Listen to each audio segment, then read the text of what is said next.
Dalam syariat kita dihadapkan pada sejumlah agama yang sedemikian banyak. Dalam Islam sendiri sejumlah mazhab atau aliran yang sebegitu banyak. Itu pasti kita itu bingung, indikatornya apa ya? Allah memandang hambanya itu sebagai hamba yang mulia atau beruntung. Dalam Al-Asri jelas, wal asri innal insana lafi khusrin illa illalladzina amanu wa amilus solihati wa tasaw bil haqqi wa tasaw bis sabr. Bahwa orang itu dikatakan merugi apabila tidak beriman, tidak beramal soleh, kecuali orang-orang yang beriman, kecuali orang-orang yang beramal soleh dan saling menasihati dalam kebaikan dengan penuh kesabaran. Itu kan indikatornya orang yang beruntung. Tapi itu kalau diculaskan lagi masih terkotak-kotak gitu. Jadi mohon dicerahkan hati saya, seperti apa yang indikator yang dalam pandangan Allah orang itu mulia dalam pandangannya. Termasuk kalau bisa dari segi kecintaan Gus, dari segi mahabbah juga, tidak hanya hakikat tapi kecintaan, mahabbah gitu. Terima kasih Gus atas nanti penjelasannya, semoga bermanfaat bagi kita semua. Assalamualaikum warahmatullahi wabarakatuh. Waalaikumsalam warahmatullahi wabarakatuh. Bismillahirrahmanirrahim. Warahmatullahi wabarakatuh.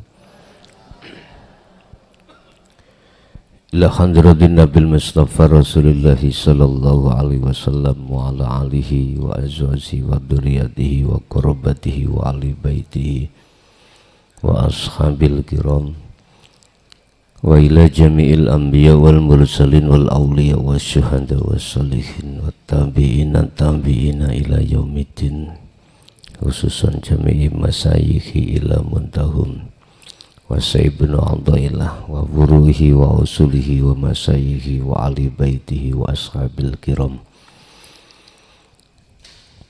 wa ila abaina wa ummatina wa azdadina wa masyayikhina wa auladina wa azwazina wa dhurriyyatina wa ahli baitina, khususan jami'il arwah fi hadil majlis wa ghairahum lahumul fatihah.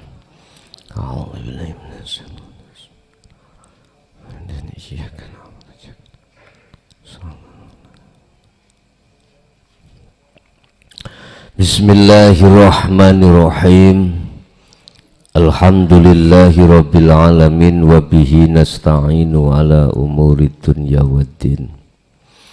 Asyhadu an la ilaha illallah wa asyhadu anna Muhammadan abduhu wa rasuluh.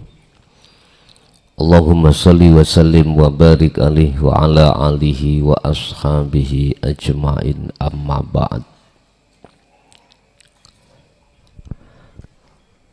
Semua kehendak yang ada di dalam hatimu itu tidak akan pernah mewujud, tidak akan pernah datang manakala hal itu tidak kau sertakan dengan apa yang dimaksud dengan amaliyah. Kehendak apa yang ada di dalam hati itu tidak akan pernah mewujud manakala tidak disertai dengan tindakan amaliyah. Tatkala disertai dengan tindakan amaliyah,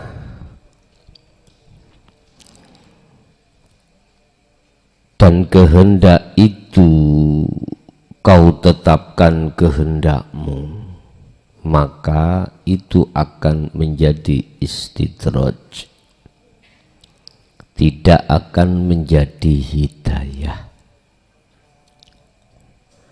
Tapi tatkala kehendak yang ada di dalam dirimu kau lepaskan dan kau tajalikan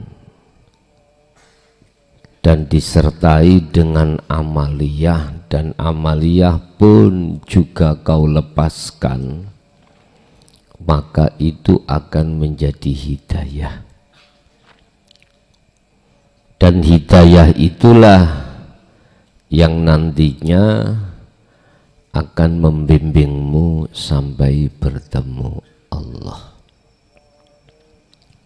Saya ulang, kehendak apa yang ada di dalam hatimu tidak akan pernah mewujud manakala tidak kau sertakan dengan amaliyah. Tapi tatkala kau sertai dengan amaliyah dan hatimu duduk di takholli, maka mewujudnya itu akan menjadi istidraj atau pengelulunya Allah. Sebaliknya, manakala kehendak itu kau sertai dengan amaliyah tetapi kau tajalikan, maka itu akan menjadi satu hidayah, dan itulah yang akan menghantarkan dirimu untuk bertemu Allah. Berkenaan dengan hal itu, apa yang telah disampaikan satu makalah Syekh Ibnu Athaillah di dalam makalah yang nomor 88. Ar-raja'u qala musannifu rahimahullah. Zumi gak kenek ta, zoom sewu iku. Ar-raja'u utawi pengarep-ngarep. Ar-raja'u utawi pengarep-ngarep iku ma'opo koronahu kang nyarengi hu ing ma'opo amalun amal. Perkara kehendak pengharapan apapun itu tatkala kau sertai dengan amaliyah, maka pengharapan itu akan muncul, akan mewujud. Tetapi apa yang ada di dalam hatimu itu berlakunya hati duduk di takholli apa di tajalli. Ahli hijab mesti itu duduk di takholli. Ahli suhud itu mesti duduk di tajalli. Apapun roja, pengharapan, harapanmu opo? Iku bisanya maujud harus kau sertakan amaliyah. Orang ahli hijab iku mesti apa yang diharapkan urusan selain Allah. Nah iki duduk zoom iki. Iki yo efeke mixer nek iki. Gak usah. Jadi apa perkara yang ada di dalam hati seorang ahli hijab, kehendak pengharapan itu mesti menjadi istidraj. Tapi gak sadar kalau itu dilulu Allah.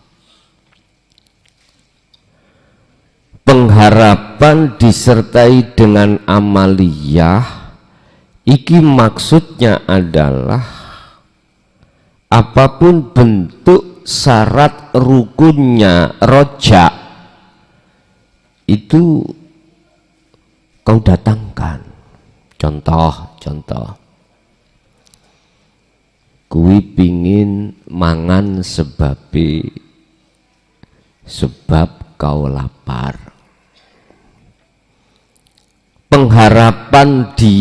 Pengharapan kita untuk makan harus disertakan amaliyah, mengangkat makanan tersebut.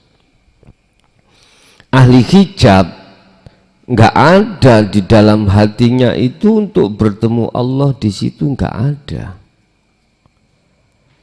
Ahli hijab itu mesti pengennya itu makan, habis itu kenyang, udah itu aja. Beda dengan ahli suhud. Ahli suhud itu mesti ketika jasmani itu mempunyai kehendak makan karena lapar, hati ahli suhud itu bertemu Allah di situ. Bertemu Allah. Bapak Ibu, kalau sudah hatinya itu ingin bertemu Allah di kala waktu makan, maka Allah dawuh, fa inna ajalallahi la'at, ya tak peduli kuwi ning kuwi. Karena ar-roja gandeng dengan amal ini maujud, akhirnya menjadi hidayah. Dengan hidayah itulah yang menghantarkan Anda itu bisa bertemu Allah di situ. Ini ahli suhud. Beda dengan ahli hijab. Pokok imangan wareg ya sudah. Pokoknya makan kenyang ya sudah. Beda ahli suhud. Tidak mementingkan kenyang itu di atas kepentingan yang paling penting, yaitu bertemu Allah. Ahli suhud sudah tahu kuncinya bagaimana bertemu Allah ketika jasmani makan. Sudah tahu. Karena saking seringnya dia bertemu Allah. Lah, hasil daripada itulah Bapak Ibu, Allah menempatkan dirinya dalam hidayah. Dengan hidayah itulah yang akan menarik hatimu terus dan terus untuk bertemu Allah. Wa illa, dan apabila rojak itu tidak disertakan dengan amal, wa illa, tidak akan maujud. Yes. Anda dalam hati punya kehendak ingin bertemu Allah. Ar-rojak namanya. Lah, apa tindakan yang harus jenengan lakukan untuk maujudnya kehendak di dalam hatimu, pengharapan di dalam hatimu yang berbentuk bertemu Allah? Zikir. Jadi sertakan kehendak dengan amal dalam dirimu untuk bertemu Allah. Berarti wajib zikir itu bertemu dengan kehendak, pengharapan hatimu. Wa illa, apabila tidak, ya fahuwa, mongko utawi rojak iku apa? Umniyatun, apa tadi ini? Gak ketemu, harapan yang palsu. Artinya apa? Udah, ilmu sudah diberikan, yastami'unal qaula, Anda sudah mendengarkan. Udah. Paham? Paham. Gimana caranya bertemu Allah sudah dikupas di situ. Ada dua hal. Falya'mal amalan sholihan. Yang kedua, wala yusrik bi'ibadati rabbi ahada. Pertama harus zikir. Kedua, tidak boleh menyekutukan Allah dengan apapun. Tapi ini tidak Anda lakukan. Masyoto, walaupun tah kita itu setiap saat ngaji dan lain sebagainya. Terus di dalam hatimu ingin bertemu Allah. Tapi jikalau tidak disusul dengan amaliyah, amalun, iki nek miturut makola ini gak iso. Bertemu itu gak bisa. Harus disertakan amaliyah. Makanya Allah mengatakan dalam Al-Quran, dua hal syarat tatkala kau ingin bertemu Allah. Pertama adalah falya'mal amalan sholihan, lakukan zikir. Selanjutnya wala yusrik, ojo sampai aku muncul saat berzikir.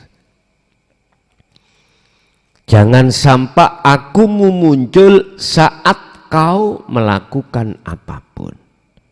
Kau ingin bertemu Allah waktu makan, jangan pernah muncul akumu yang melakukan makan.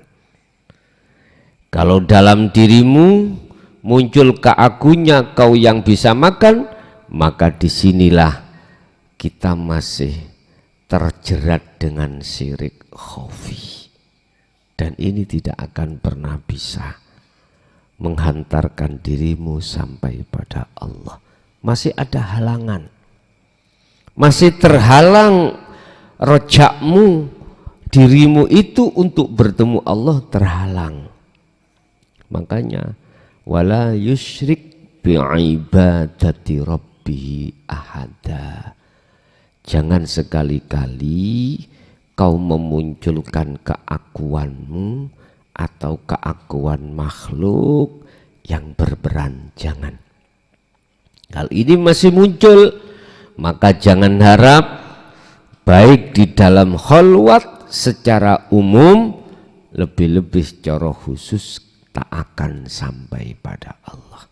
Makanya yang namanya amalun yang berupa zikir dan meninggalkan syirik itu wajib. Inilah yang disebut amalun. Ar-roja disertakan amal. Amal yang berupa apa? Amal yang berupa zikir dan meninggalkan keakuan. Maka rojak pengharapan bertemu Allah itu pasti mawujud. Wa illa, apabila tidak, ya fahuwa umniyatun, apa? Maka itu disebut tamani. Apa tamani? Pengharapan yang palsu. Apa pengharapan palsu? Pengharapan yang tidak akan terjadi.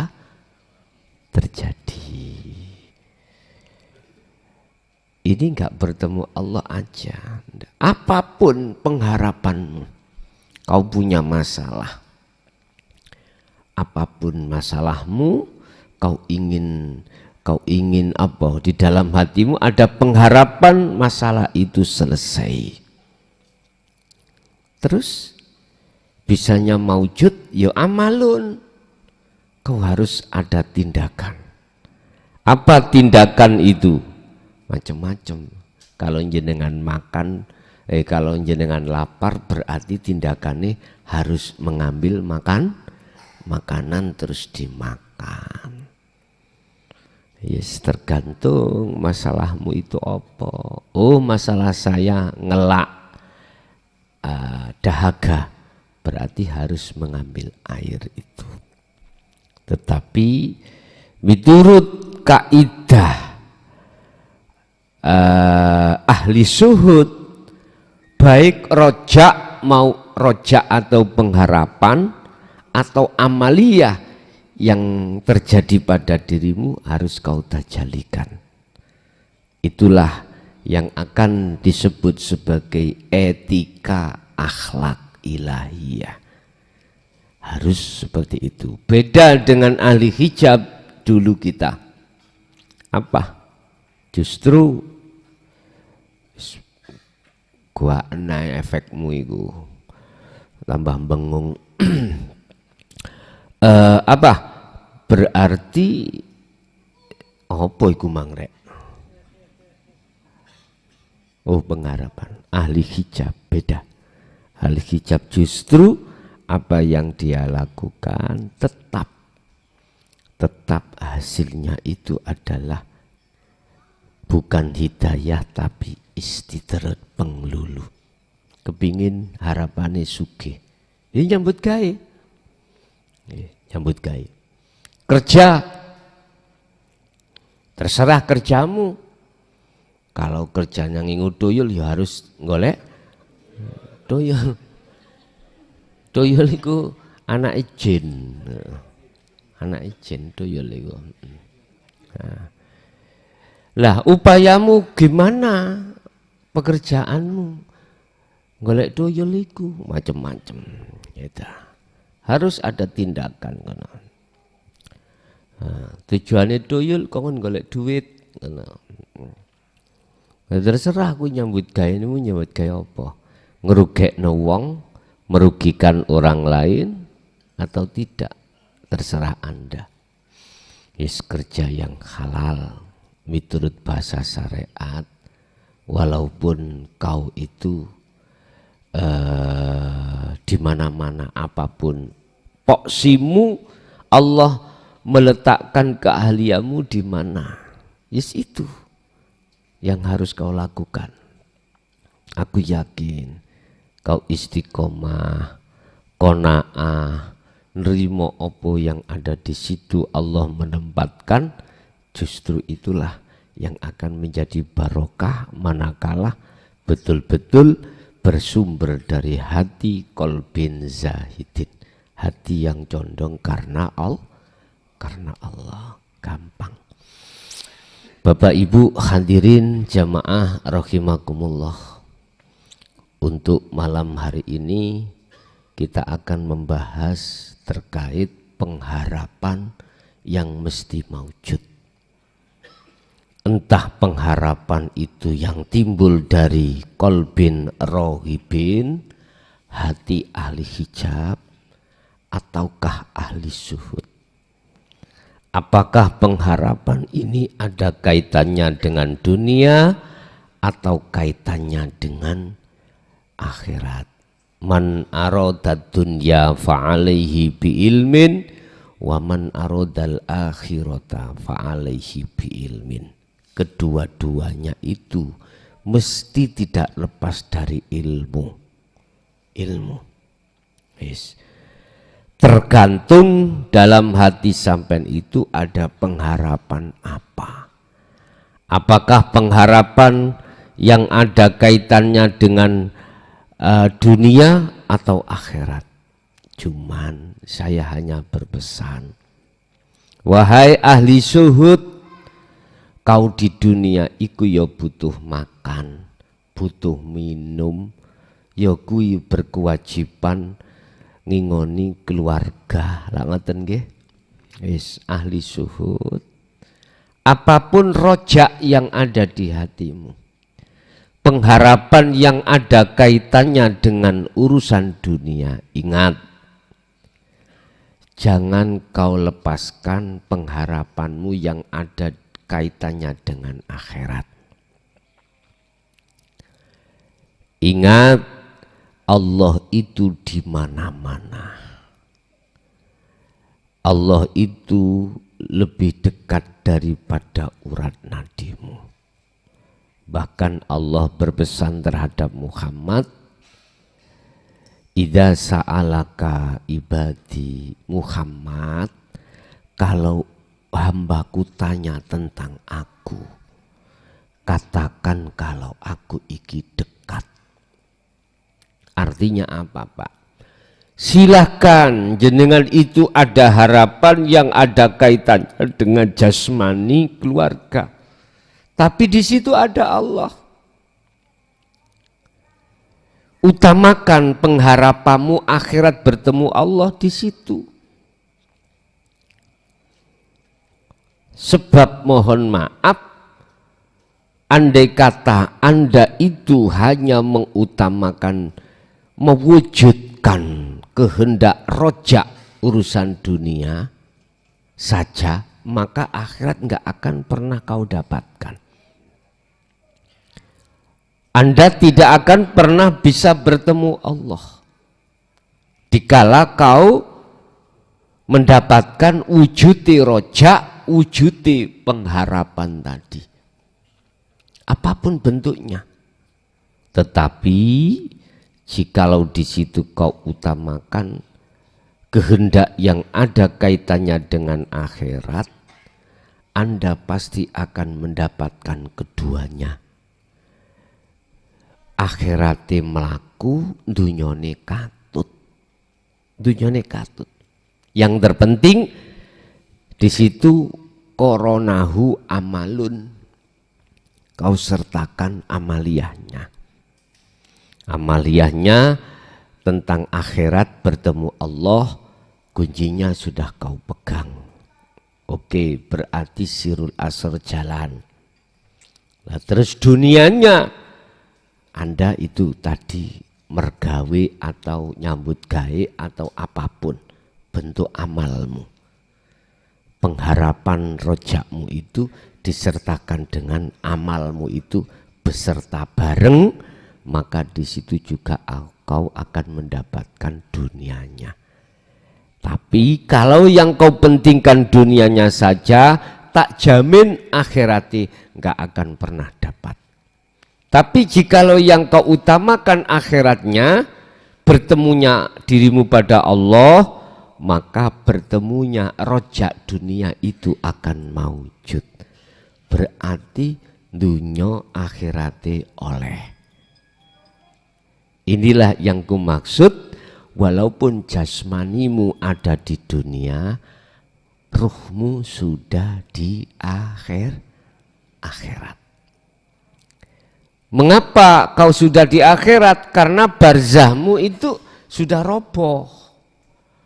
Kau keluar dari barzah sudah. Makanya ahli hijab suk nek mati gak iso ning akhirat. Wa min waraihim, dia di belakang itu ditunggu dinding yang tebal. Barzakhun sampai kapan? Ila yaumi yub'atsun, sampai hari kebangkitan itu didatangkan, baru dia menghadapi akhirat.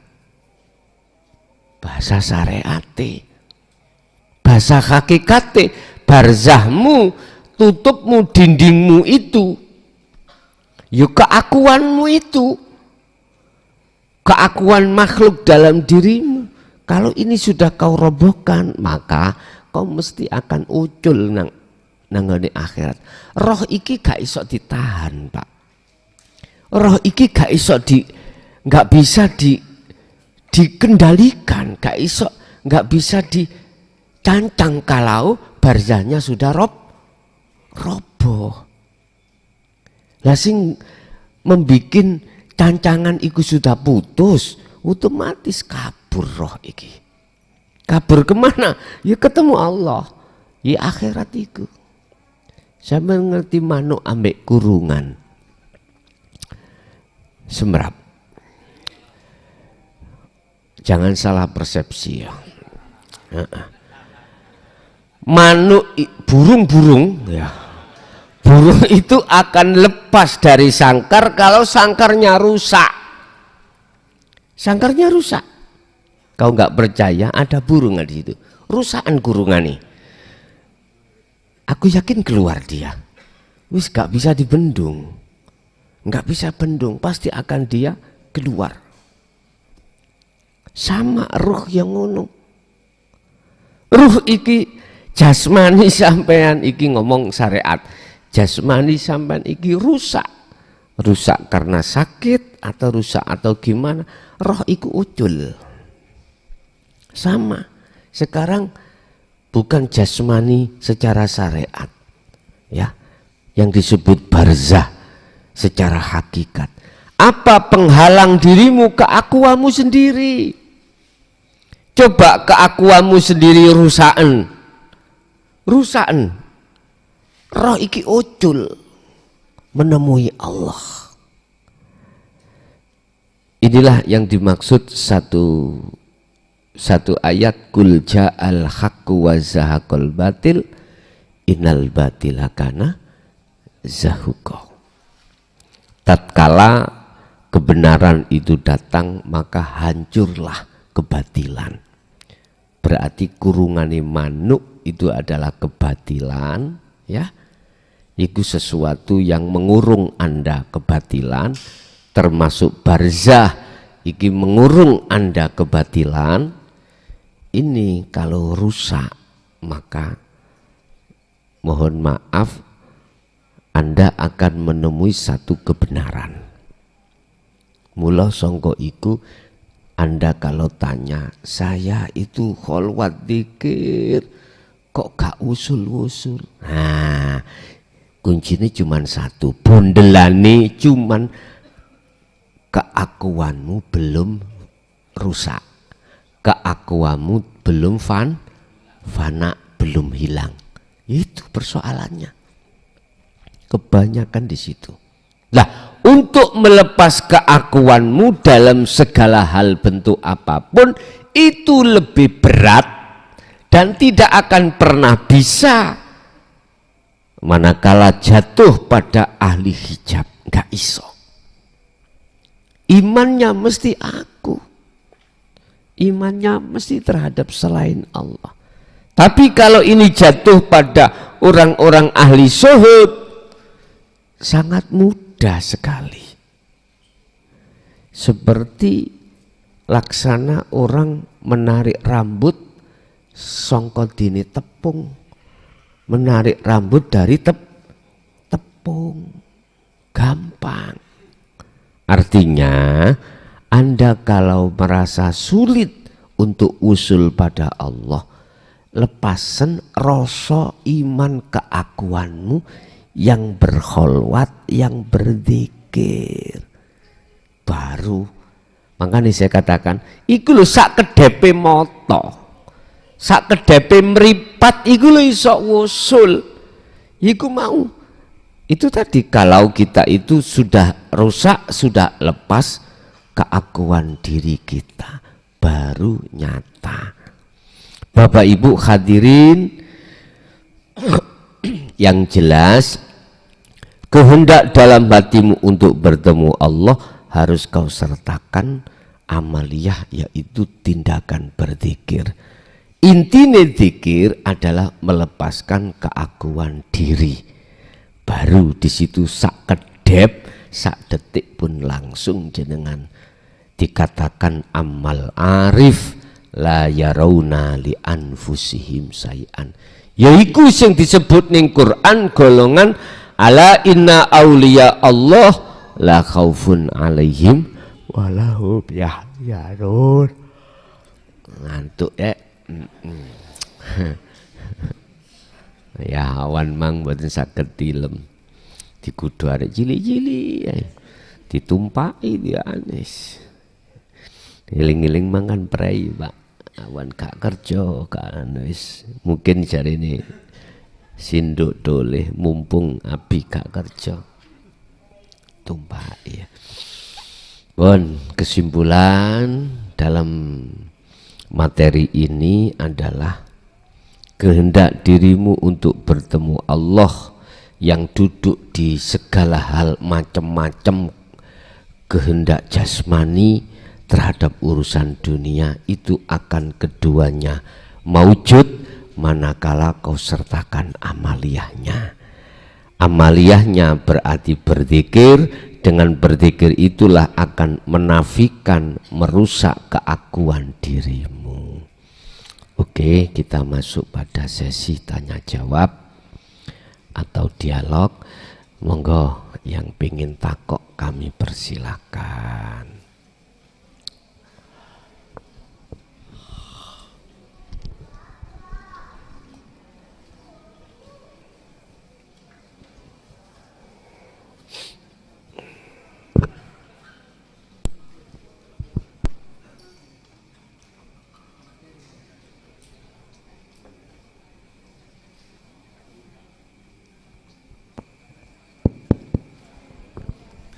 Assalamualaikum warahmatullahi wabarakatuh.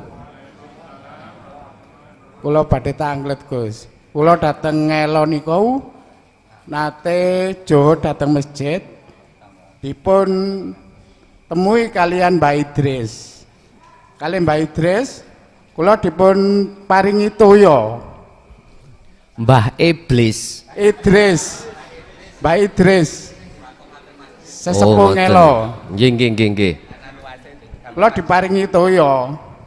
Mantun toya niku kula minum. Terus kula diparingi kitab. Kitab Miftahul Sholihin.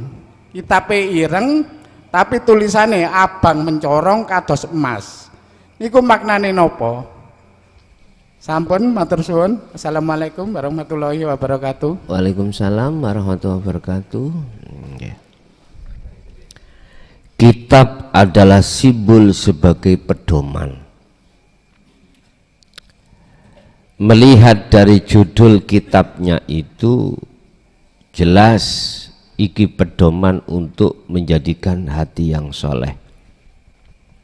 Soleh pada Allah ya. Maksudnya bukan soleh pada manusia. Soleh pada manusia itu jasmani. Soleh pada Allah itu rohani.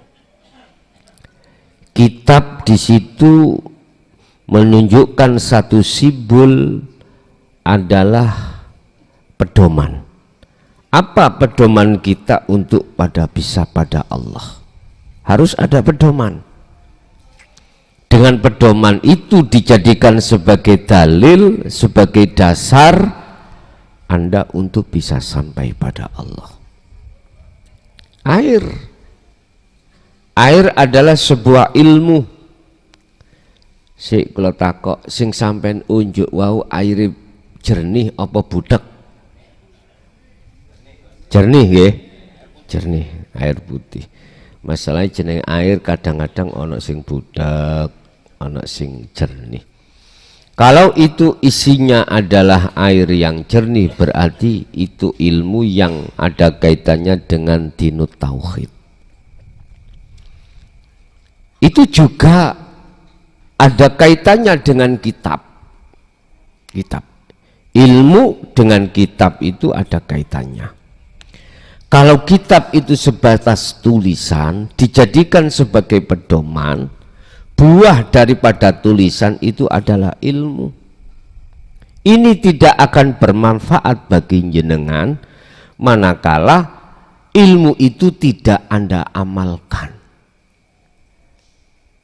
Lah, ilmu yang jenengan pahami itu akan menumbuhkan satu arroja, satu pengharapan. Ilmu itu nuju nang sapa maksude? Dibuka kitab. Iki ilmu kanggo nuju dan bertemu terhadap Allah. Oh iya, paham. Berarti kepahaman jenengan itu ada pedoman. Kitab, wow, oke. Ini Bapak Ibu tidak akan pernah menjadi manfaat terhadap kita tatkala tidak jenengan sertakan amal. Sebab munculnya ilmu itu mesti ada pengharapan. Faham, akhirnya duweni karep jenengan. Apa karepnya? Karepnya Anda ingin bertemu Allah. Loh, ini akan nyata wujud antara ar-roja. Roja ini akan wujud bertemu Allah kehendak ini manakala disertai dengan amal. Amal berarti praktek, jenengan wajib sesuai dengan petunjuk pada ilmu itu yang dimaksud zikir, wajib jenengan lakukan. Wajib. Ini manakala ilmu itu disebut sebagai ilmu yang bermanfaat, migunani kanggo jenengan. Lah ini akhirnya kami sebut antara roja ini ya, roja gandeng dengan amal iku akan maujud. Roja adalah pengharapan ya, roja adalah pengharapan, amal itu adalah perbuatan, tindakan dzikir, gandeng ini disebut maujud. Jelas? Oke. Jadi Bapak itu tadi, kitab adalah pedoman, air adalah ilmu tauhid, akan akan masuk di dalam diri panjenengan kefahaman. Jenengan sertakan dengan zikir, maka bertemulah kau pada Allah. Nggih, ada lagi.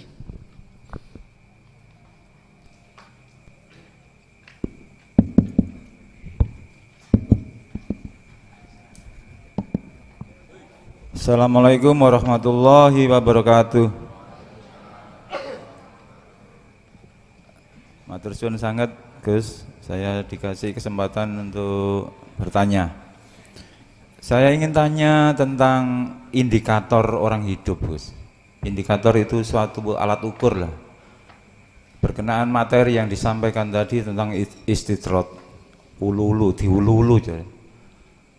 Dalam hidup ini kan kita serba ambigu sepertinya. Serba ambigu itu ndak pasti gitu. Nggak pasti. Katakan ya. Orang non muslim, dia itu hidup kaya sampai mati, sampai hampir mati tetap kaya, sehat, lalu meninggal gitu. Menurut hatinya dia itu disayang Tuhan, padahal Tuhannya banyak. Nah, oke, kita bicara di Islam sendiri. Di Islam sendiri banyak mazhab. Menurut mazhab kita, mazhab Ahlus Sunnah wal Jamaah yang bersumber pada Imam Syafi'i Al-Asy'ari, itu kita melakukan seperti apa yang telah dituntunkan. Tapi menurut mazhab lain, kita itu dianggap sesat. Kita dianggap nyeleneh, pakai kunut, pakai ini, pakai itu, salaman, mari adzan pujian. Padahal kita juga memandang mereka juga sesat, kan gitu. Lah, dalam pandangan Allah, hamba yang mulia dalam pandangannya, itu pasti kan ada indikatornya. Kon tak anggap mulia dalam hadapanku, kon kudu ngene gitu. Kita semua pasti merasakan itu, pasti semuanya. Iki lo aliran sing dia sing bener menurut Allah ini, kan gitu. Nah, ini ditarik ke hakikat, Gus. Dalam syariat kita dihadapkan pada sejumlah agama yang sedemikian banyak. Dalam Islam sendiri sejumlah mazhab atau aliran yang sebegitu banyak. Itu pasti kita itu bingung, indikatornya apa ya? Allah memandang hambanya itu sebagai hamba yang mulia atau beruntung. Dalam Al-Asri jelas, wal asri innal insana lafi khusrin illa alladzina amanu wa amilus solihati wa tasaw bil haqqi wa tasaw bis sabr. Bahwa orang itu dikatakan merugi apabila tidak beriman, tidak beramal soleh, kecuali orang-orang yang beriman, kecuali orang-orang yang beramal soleh dan saling menasihati dalam kebaikan dengan penuh kesabaran. Itu kan indikatornya orang yang beruntung. Tapi itu kalau diculaskan lagi masih terkotak-kotak gitu. Jadi mohon dicerahkan hati saya seperti apa yang indikator yang dalam pandangan Allah orang itu mulia dalam pandangannya, termasuk kalau bisa dari segi kecintaan Gus, dari segi mahabbah juga, tidak hanya hakikat tapi kecintaan, mahabbah gitu. Terima kasih Gus atas nanti penjelasannya. Semoga bermanfaat bagi kita semua. Assalamualaikum warahmatullahi wabarakatuh. Waalaikumsalam warahmatullahi wabarakatuh. Kita harus tahu hati manusia itu terkelompok menjadi dua, yaitu ahli hijab dengan ahli syuhud. Ya, ahli hijab dengan ahli syuhud.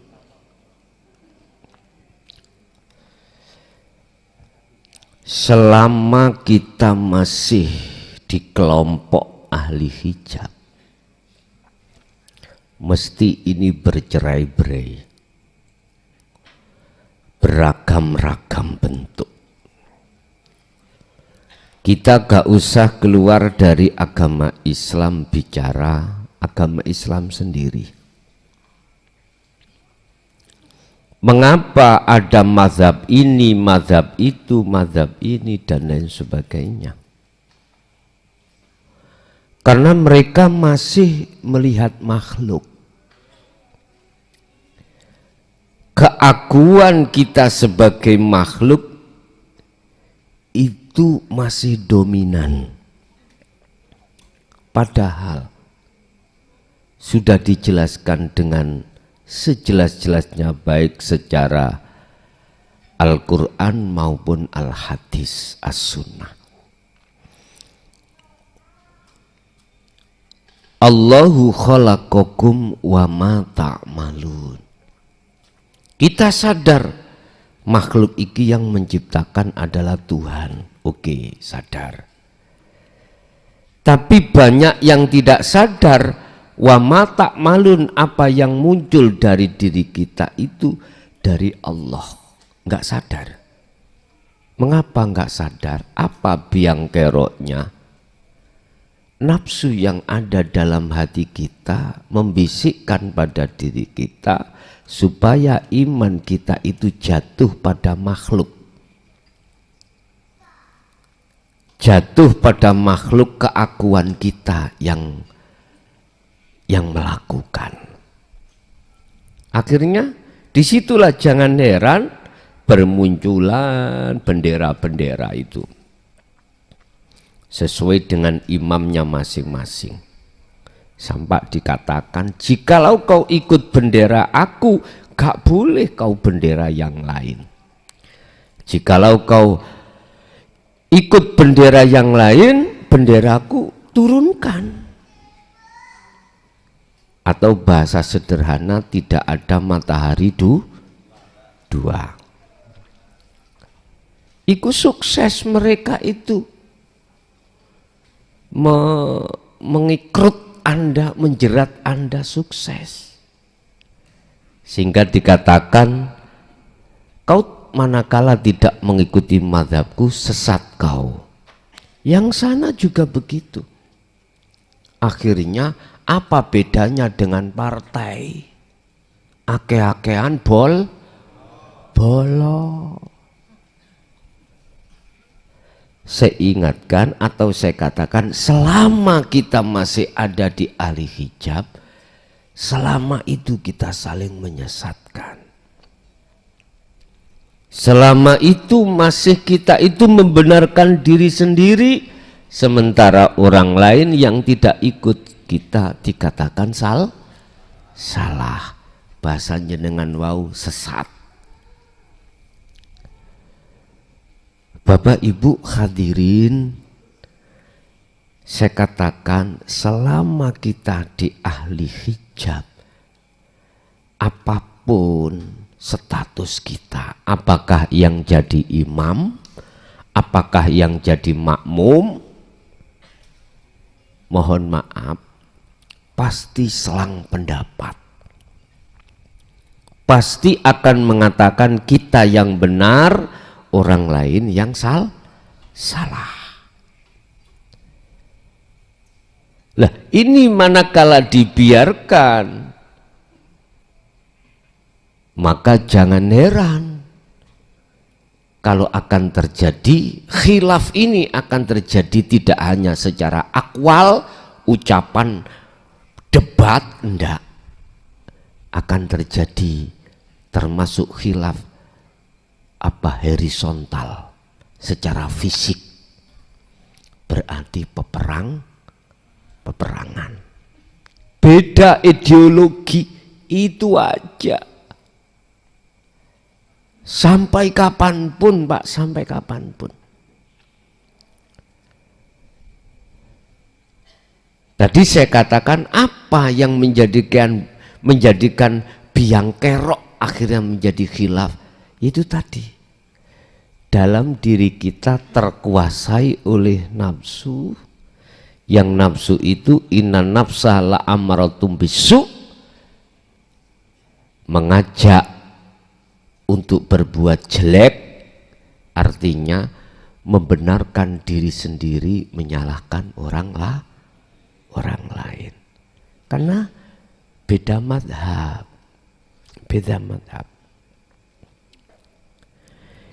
Bapak Ibu, beda kalau kita sudah masuk di dalam golongan ahli syuhud.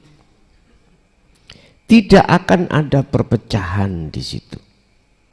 Walaupun secara fisik bendera kita itu ada yang NU, ada yang Muhammadiyah, ada yang apapun. Kalau hatinya bertauhid, kalau hatinya duduk di syuhud,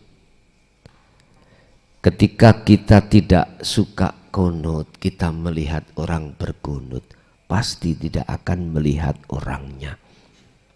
Wa ma ta'malun, apa yang muncul di situ semata-mata dari Allah. Loh, inilah yang akan menjadi suasana itu tentram itu di situ. Sama yang nggak pakai kunut melihat orang yang berkunut, sama. Orang yang miturut dohirnya, syariatnya, madhabnya gak boleh tahlil, melihat orang tahlil, gak mungkin akan menyalahkan. Karena dia sibuk melihat Allahnya. La haula wala quwata illa billah. Apapun yang muncul dan timbul dari diri semua makhluk, iku illa billah, tidak datangnya dari makhluk. Walaupun beda madhab, sifat hakikati aslinya hamba itu tidak punya daya upaya apapun, kekuatan apapun. Kalau sadar seperti ini, maka keakuan diri makhluk itu dalam hal apapun itu akan rusak, akan fana. Otomatis akan muncul iman dalam diri itu, semuanya keakuannya Allah. Ini makanya saya katakan, selama kita masih ada di golongan ahli hijab, nggak bisa rukun, nggak bisa rukun.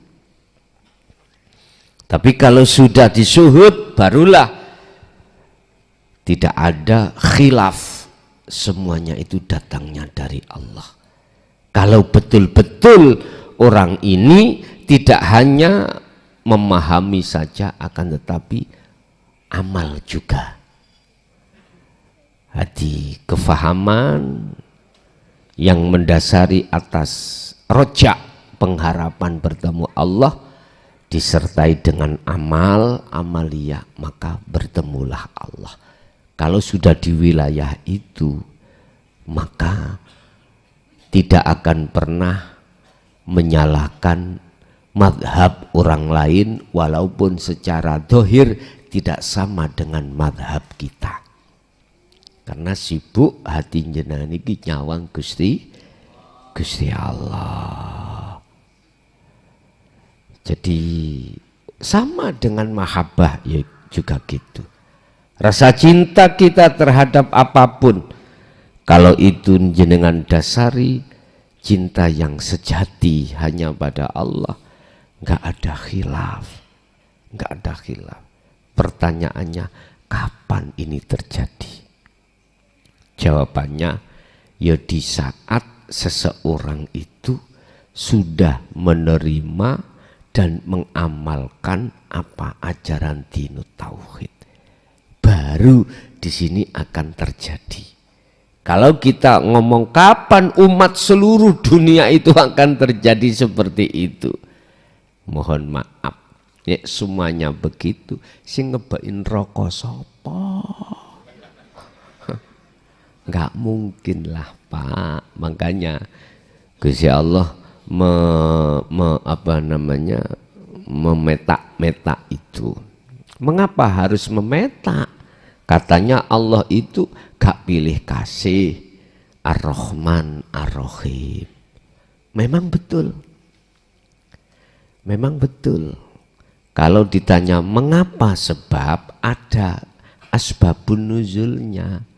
Mengapa Allah memetak si A diletakkan kiri, si B kanan? Iku yo ada alasannya, ada jawabannya sendiri. Sebabnya mek mendasar, sami'na wa asoina wa sami'na wa atokna. Mek ikut tak. Apa yang sudah Allah sampaikan untuk menjadi ahad, dia tidak menghiraukan, bahkan lari dari itu.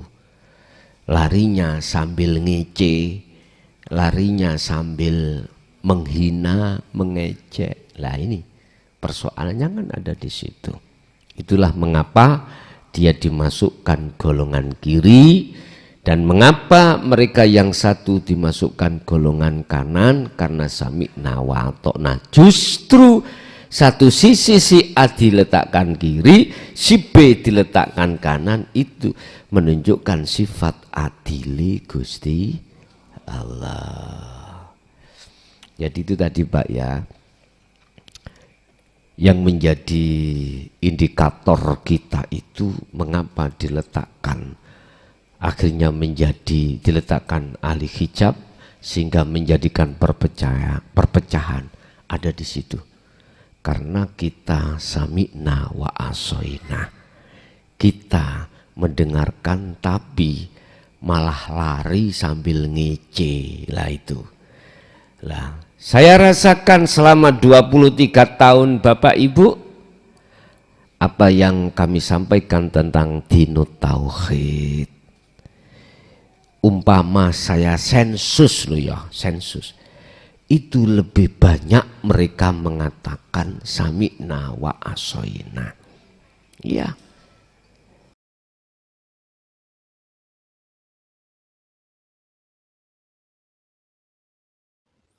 Alhamdulillah, telah kita simak bersama kajian dari Kiai Haji Mukhlason Rosid atau Guson dari Mojokerto, pengasuh Pondok Pesantren Miftahul Ulum Jaya Baru, yang tepatnya beralamat di Jalan Perjuangan, Dusun Gelonggongan, Desa Sumbertebu, Kecamatan Bangsal, Kabupaten Mojokerto, Jawa Timur, yang menekankan pendidikan holistik yang fokus pada ilmu tauhid dan tasawuf. Beliau adalah gambaran ulama muda yang mampu menjembatani nilai-nilai keislaman tradisional dengan pendekatan modern. Beliau juga menekankan pentingnya mempelajari Islam secara mendalam, tidak hanya aspek lahiriah saja, tetapi juga batinnya. Beliau juga mengajak pendengarnya untuk tidak hanya memanai Islam secara tekstual saja, tetapi juga meresapi maknanya secara spiritual. Semoga kajian-kajian dari beliau bisa kita petik hikmah dan manfaatnya, sehingga membawa keberkahan kepada kita di dunia dan akhirat. Amin, amin, ya Rabbal Alamin.